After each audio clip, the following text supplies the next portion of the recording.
தாய் தமிழ் உறவுகளுக்கு வணக்கம். விடுதலை சிறுத்தை கட்சியுடன் உறவில்லை அறிவித்தார். விடுதலை சிறுத்தை கட்சியுடன் உறவில்லை அறிவித்தார் என்ற தலைப்பில் இந்த காணொளியை காண்கிறோம். 10 ஆண்டுகளுக்கு மேலாக விடுதலை சிறுத்தை கட்சி திமுகவுடன் கூட்டணி வைத்தது.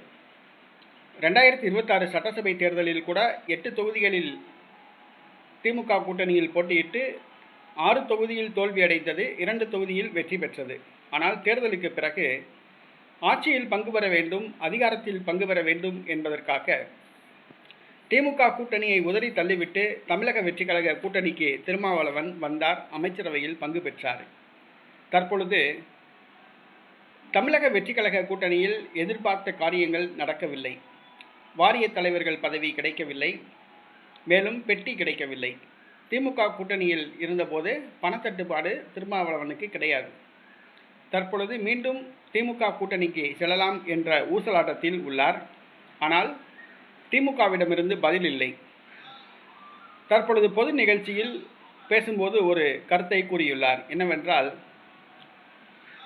திமுகவின் மூத்த தலைவர்களெல்லாம் ஒன்று கூடி விடுதலை சிறுத்தை கட்சியிலிருந்து சென்றவரை தங்கள் கட்சியில் விழா எடுத்து தங்கள் கட்சியில் சேர்த்தனர்.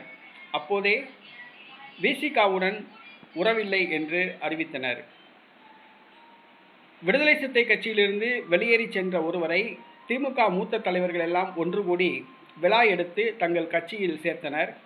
அப்பொழுது விடுதலை சிறுத்தை கட்சியுடன் உறவில்லை என்று திமுக அறிவித்தது.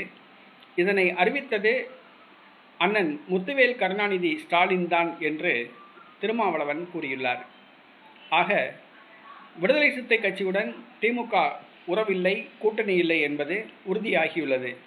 திருமாவளவன் திமுக கூட்டணிக்கு மீண்டும் செல்ல நினைக்கிறார். ஆனால் அங்கு பச்சை கொடி காட்டப்படவில்லை.